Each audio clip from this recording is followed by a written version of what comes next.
चंद्रशेखर आजाद तय करते हैं मायावती का एजेंडा। 3 सबूतों से होगा अब तक का सबसे बड़ा खुलासा। चंद्रशेखर आजाद के मुद्दों से हिल जाएगी योगी अखिलेश की नींव। बहन जी यानी मायावती भारतीय राजनीति की ऐसी शख्सियत हैं जिनकी पकड़ दलित, पिछड़े और बहुजन समाज पर दशकों से बनी हुई है। चंद्रशेखर आजाद युवा चेहरा, तेज तर्रार भाषण और जमीनी मुद्दों से उठी आवाज।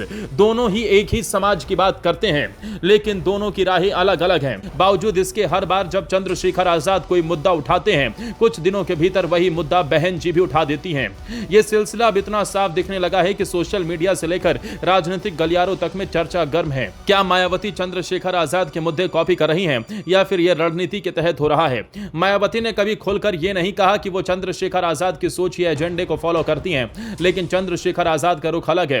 वो लगभग हर महीने मीडिया के सामने कहते हैं, बहन जी बहुत बड़ी नेता है, मैं उनका बहुत सम्मान करता हूं। उनकी ये लाइन जनता के दिल में घर कर चुकी है।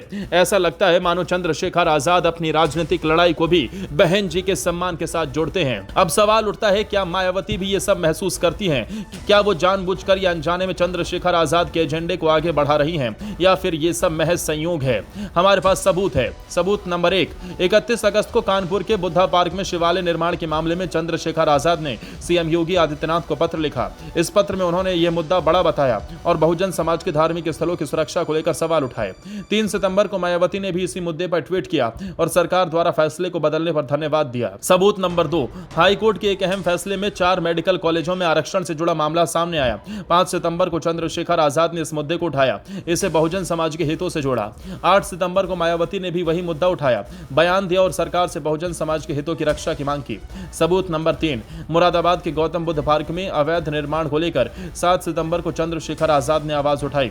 8 सितंबर को मायावती ने भी उसी मुद्दे पर बयान दे दिया। 3 मुद्दे 10 दिनों के भीतर। पैटर्न साफ दिख रहा है। अब लोग सोशल मीडिया पर पूछ रहे हैं, अगर मुद्दे एक जैसे हैं, सोच भी एक जैसी है, तो दोनों एक साथ क्यों नहीं आते?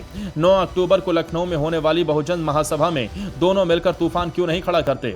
राजनीति में संभावनाएं कभी खत्म नहीं होती, लेकिन मौजूदा हालात में ऐसा होना मुश्किल ही नहीं, नामुमकिन सा दिखता है।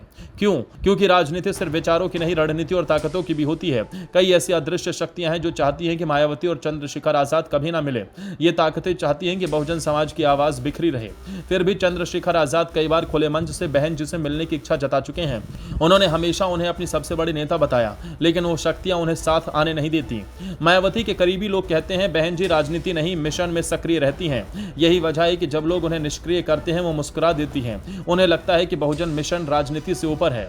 लेकिन सवाल यह भी है कि मायावती अपने ही मिशन में कितनी सख्त हैं। कभी वो आकाश आनंद को पार्टी से निकाल देती हैं, कभी आकाश के ससुर को, फिर दोनों को वापस बुला लेती हैं। साथ में उनके सपोर्टर्स भी आते जाते रहते हैं।